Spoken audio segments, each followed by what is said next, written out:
Welcome to the season premiere of Unpeeled. I'm Kayley Decina. And I'm Charlie Goldberg, and tonight we have a lot of big things to look forward to. That includes remembering the life of legendary Broadway star, Kayley Rivera.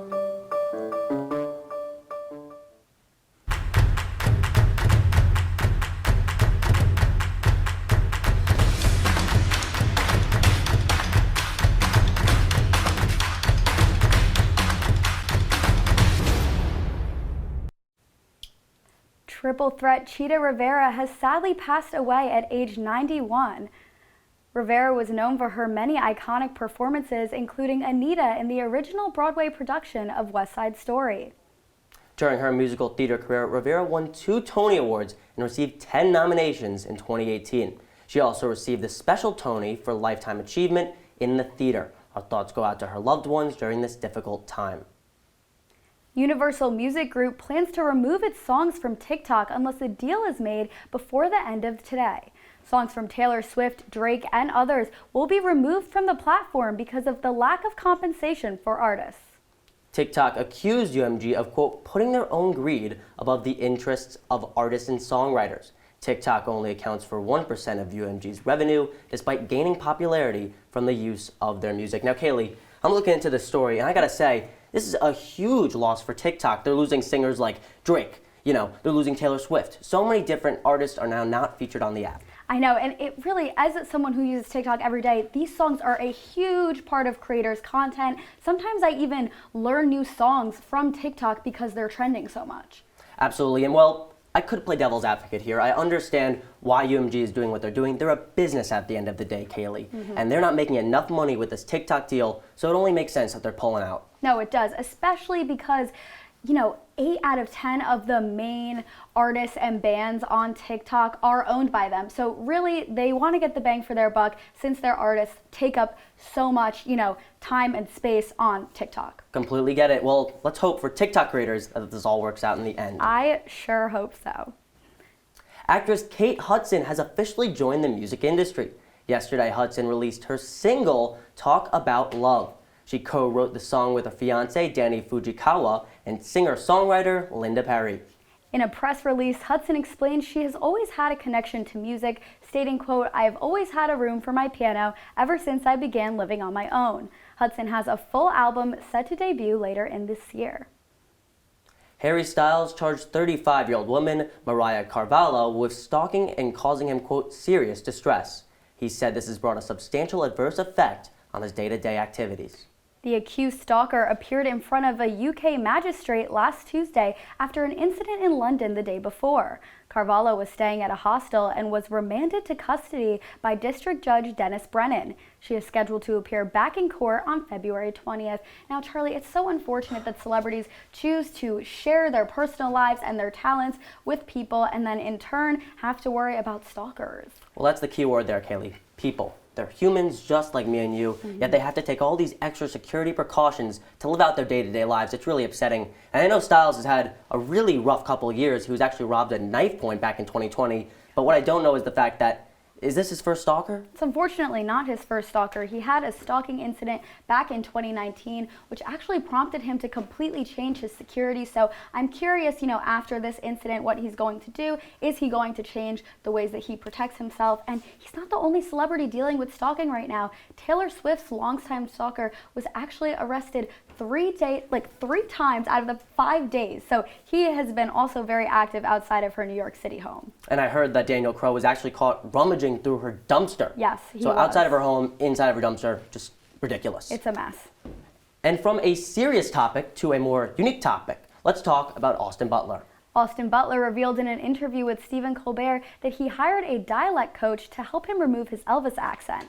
The Elvis actor spent 3 years method acting for the role and was having difficulty dropping the accent for a new project. Butler said, quote, "I guess after 3 years of trying to bring life to Elvis in this film, I think that there are certain muscular habits that must pop up."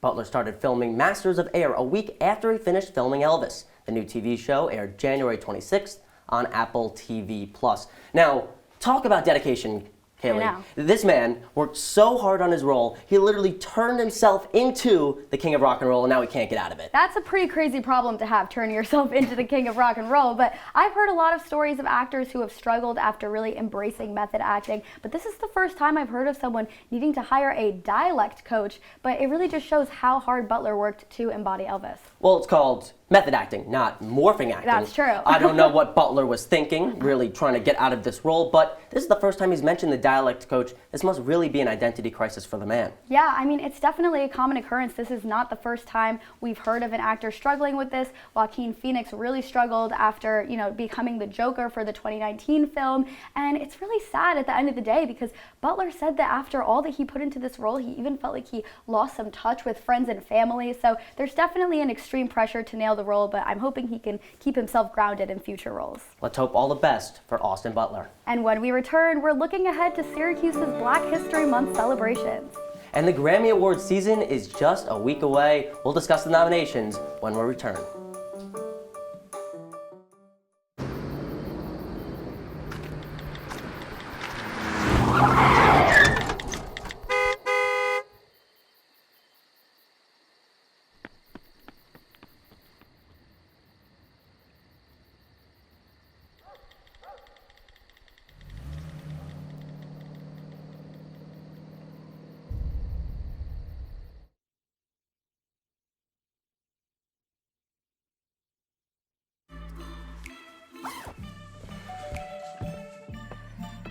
Yo, camping buddy. Okay, you guys ready? Dude, I thought you were driving. I thought you were driving. Oh, I never said I was driving. I definitely can't drive.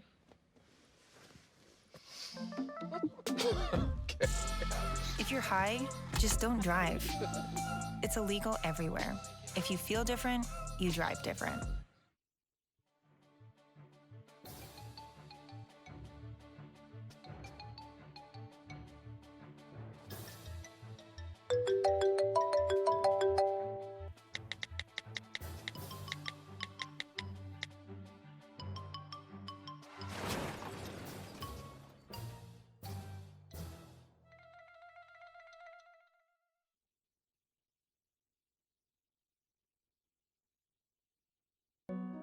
They said a bottle was just a bottle.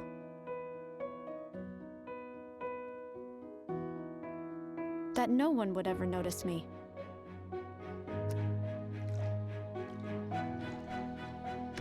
But I knew I could be more.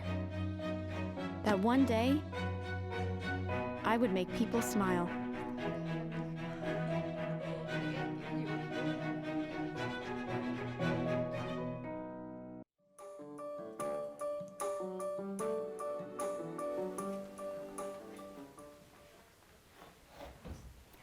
With today being the last day of January, Black History Month officially kicks off tomorrow. This month is full of fun events, celebrations, and even special guests. Here to give us the rundown on all the events Syracuse University has planned is Syracuse events reporter Tegan Brostrom.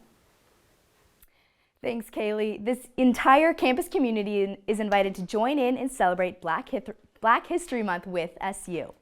And there's something, the university has filled February with a variety of events for the whole month.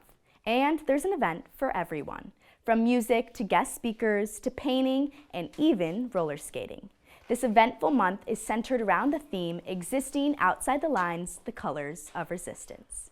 The events begin tomorrow with the kickoff celebration. Student groups and performers will participate in the opening ceremony, as well as special guest Cleo Trappa. The 24-year-old influencer turned rapper known for schooling the internet on grammar will be in Goldstein Auditorium from 7 to 9 p.m. tomorrow to celebrate Black History Month with the SU community. Later on in the month, another guest will be on campus for a night at the museum. Ron Bowen, a Syracuse native who was included in Forbes' 2022 30 Under 30 for Art and Style, will give an artist talk at this exclusive event. Bowen's larger-than-life oil and acrylic paintings showcase color, texture, and a glimpse into a rich cultural world. The month wraps up with Daring to Dream Gala, where all are invited to celebrate the ability to think and wish for a more inclusive world. This formal gala includes live performances by a special guest and student artist. Tickets are free for Syracuse students and staff.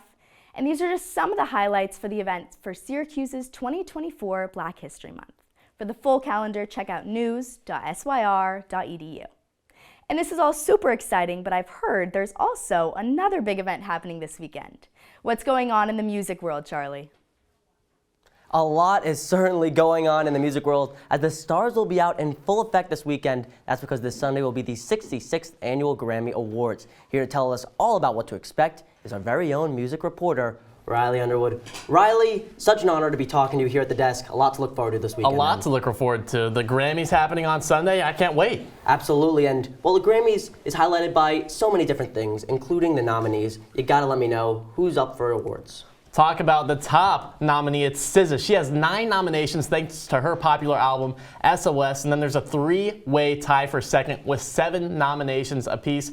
Phoebe Bridgers has 7. She's mostly known for her work with Boy Genius, and then Victoria Monet, she has 7 also. She's another artist kind of similar to SZA with that R&B type style. It's kind of cool seeing that old school rhythm kind of come back. And then the third one is Serban Guyana. I don't know if you've heard of this guy, Charlie. He's a fantastic producer. He already has 9 Grammys under his belt. He's worked with stars like Taylor Swift, Bruno Mars, Shakira, so he could take home some more hardware tonight. I'm surprised I've never heard of him if he's, 9 Grammys is a lot of Grammys. And, well, speaking of the Grammys, a lot of big things to look forward to, including, of course, the performances. Who's going to be taking center stage?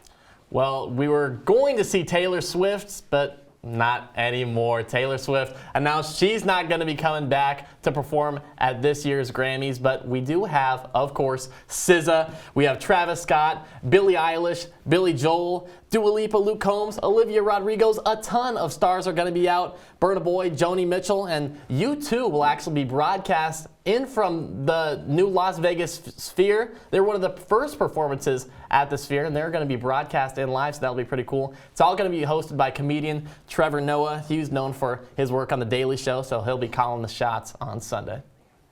Absolutely, and really quickly, Riley, because we got to wrap things up here, what are you most looking forward to? I'm looking forward to that melodic rap performance category, Spin 'Bout You by Drake and 21 Savage. That'll be a fun one. And I'm also looking forward to Luke Combs because he's the only country star on this performance set list. But the stars are all going to be out. I'm looking forward to those 2 a lot. Sounds like a really fun award show. When we return, Syracuse University is honoring a former basketball star. Our sports reporter is actually live at the Dome right now, and he'll fill us in just about 2 minutes.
They call me Maxie, but I prefer tripod.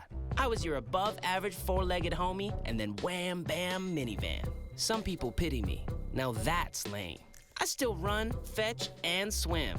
And the ladies love me. I'm the ultimate wingman. Just don't ask me to high five.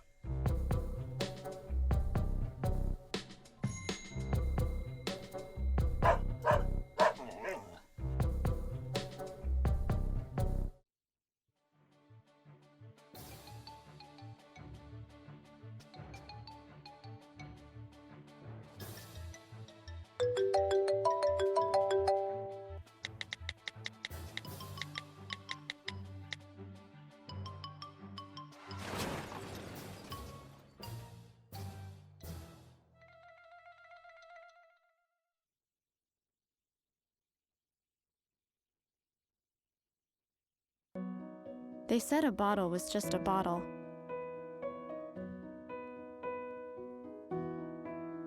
That no one would ever notice me.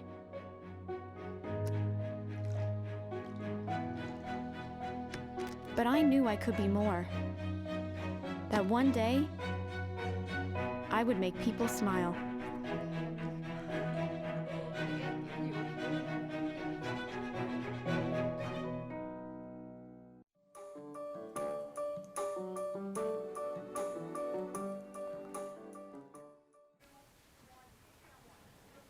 Welcome back to Unpeeled, and there's a really serious situation going on right now in the world of entertainment. Taylor Swift, well-known celebrity star, is actually having different AI photos being posted about her on the internet. It's a really bad situation. Here to fill us in is our industry reporter, Riley Lucetta. Thank you, Charlie. On Thursday, X was flooded with explicit deepfake content of Taylor Swift. One image was viewed 47 million times before the account was suspended. Swift's name was blocked from searches on X, along with #ProtectTaylorSwift also trending on X. Yes, the suspension and support helps, but nothing on social media is ever truly gone. The images of Swift are still accessible through various platforms and accounts. It seems like it's finally time for us to face the question: how do we regulate AI technology? Is it too late? For those unfamiliar with the term deepfake, it is content created with AI. It could be an audio track or video of a person participating in an action that never truly occurred. This software is easy to access and cheap to use. Here is an example of a Barack Obama deepfake. It's not in a public address, but someone else would. Someone like Jordan Peele. This is a dangerous time. Moving forward, we need to be more vigilant with what we trust from the internet. Many concerns arise with the use of this software. For example, celebrity scams including pornographic material, election misinformation, and audio dubbing. And it's not just celebrities. Many political candidates fear the use of deepfakes. The software has already been used last week during the New Hampshire primary election. A video went viral of an AI audio call of U.S. President Biden telling voters not to participate in the primary. Many have spoken out about enacting federal laws restricting AI. States such as Florida, Colorado, and Massachusetts have introduced AI restrictions, but it is not changing any behavior. In response to the recent viral Taylor Swift videos, many prominent people have spoken out, such as the White House, the CEO of Microsoft, SAG-AFTRA, and Swift herself. It is appalling and upsetting to see Swift portrayed in this light on the internet. It raises concerns for all celebrities, especially women. Internet safety is an ever-changing issue, and it will be intriguing to see how X and lawmakers will address this problem. Back to you both. Thanks, Riley. Truly a scary thing going on right now in the world of AI. But coming up on Unpeeled, a popular Netflix show is back for another season. That's right, we'll be discussing the drama on and off the screen when we return. Lately, not my happy place. Everybody's pretty tired of each other. The parents were not themselves. My little brothers were morphing into small creatures. The walls were closing in. Clearly, a case of too much family, too close, 24/7. And there's a lot of that going around right now. If this sounds like your house, try going someplace new. YourLifeYourVoice.org. You'll find lots of ideas to help you handle the family stresses of being confined to close quarters. YourLifeYourVoice.org. It might not get you out of the house, but it could help you find a little more breathing room.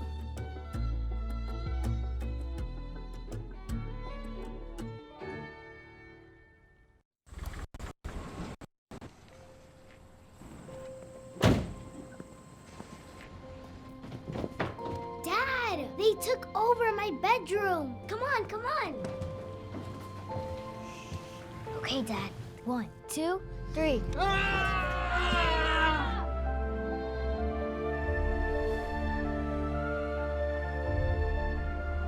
Dad!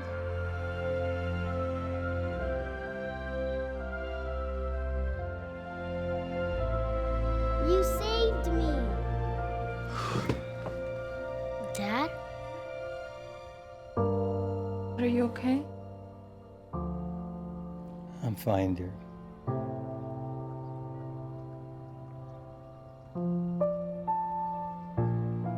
Your hero needs you now, and AARP is here to help.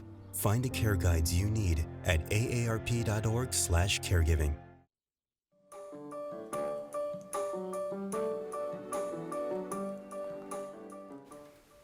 The Netflix series Queer Eye has had fans excited for years, but season 8 feels a little different. The new season was released on Netflix last week, and one member of the Fab Five has people feeling both bittersweet and skeptical. Our reality TV reporter Isabella Galan is here with all of the details. Great to have you, Isabella. Thank you so much, Kayley, for having me. Okay, so let's get into it. For our viewers who might not necessarily be caught up on Queer Eye, can you tell us a little bit about the show?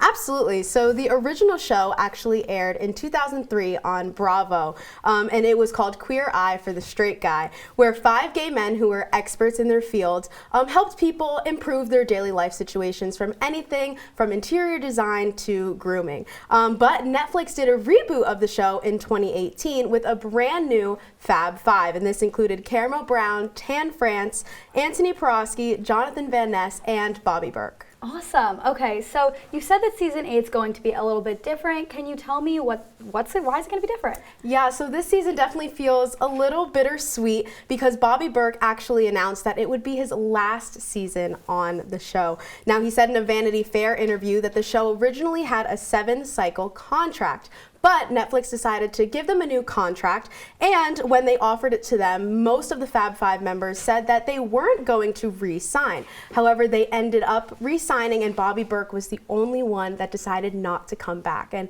since he's the only one, Netflix just decided to recast, and he will be the only one not returning with the rest of the Fab Five for a season 9. Oh, wow. Okay, that's crazy. The show is obviously not going to be the same, but what do the other members have to say about him leaving?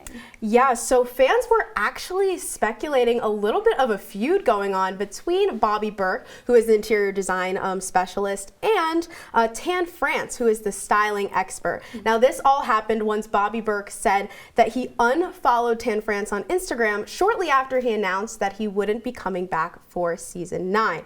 Now, fans were very, very confused on what was happening. They said, though, that it was a personal situation, nothing to do with the show, and definitely nothing romantic.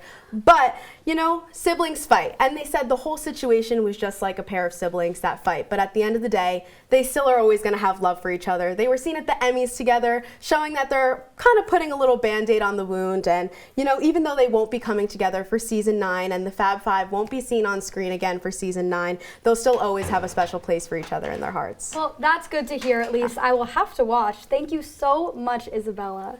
And moving from one source of entertainment to another, our esports reporter Drew Alba is going to tell us about a newly released video game called Pow World that has taken the world by storm. Nice to have you, Drew.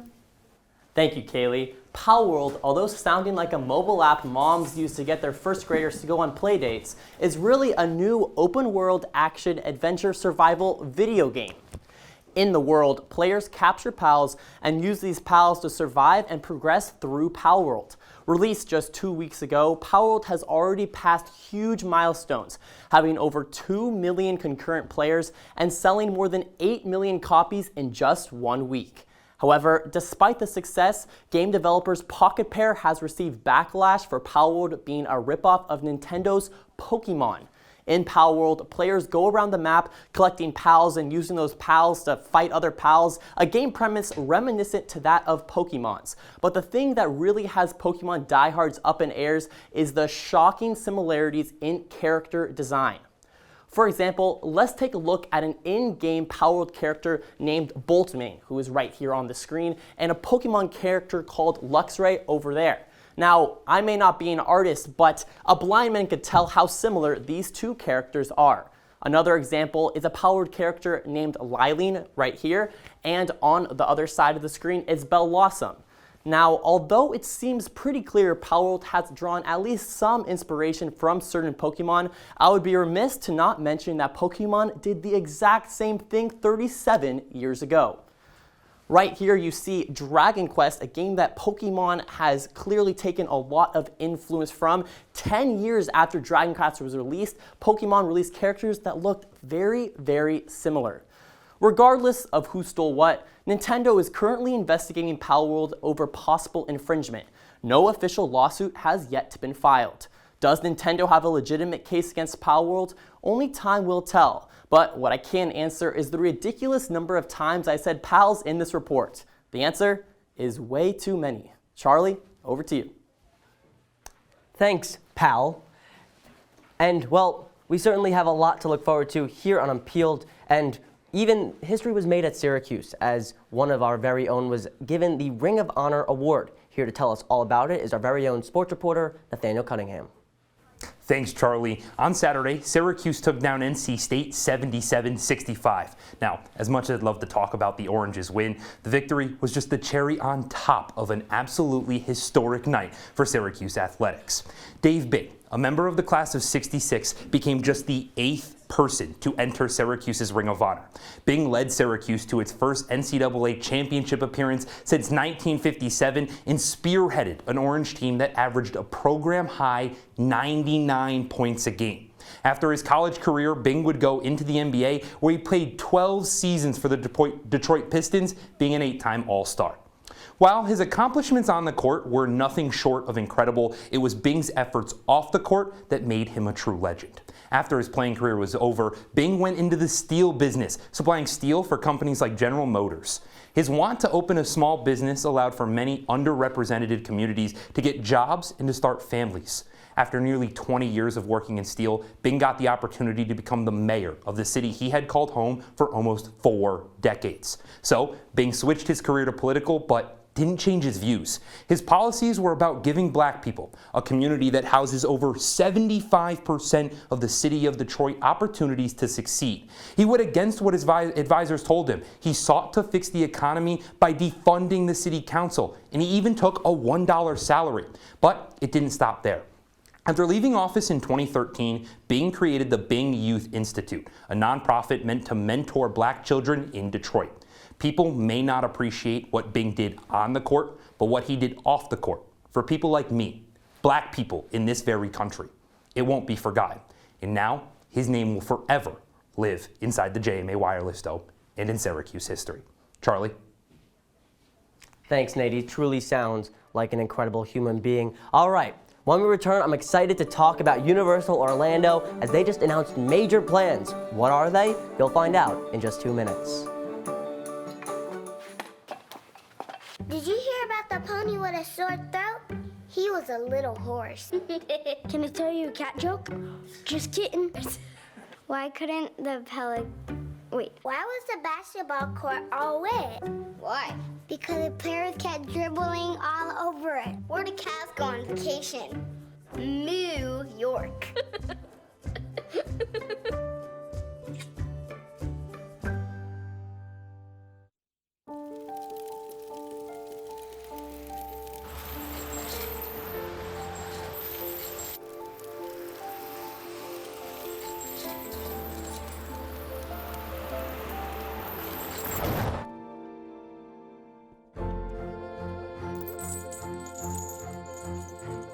Did you know dragging chains can spark a wildfire?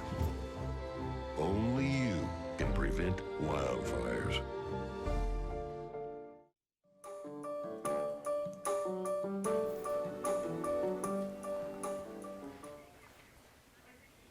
Universal Studios is opening a new theme park set to open in 2025. It'll be Universal Epic Universe, featuring 5 worlds, including Celestial Park, which will make up the center of the universe. It'll engage in rides, dining, and shopping. Celestial Park branches off into the wizarding world of Harry Potter, as well as Super Nintendo World, How to Train Your Dragon, Isle of Berk, and the Dark Universe. There will be a 500-room hotel that has its own entrance to the theme park as well.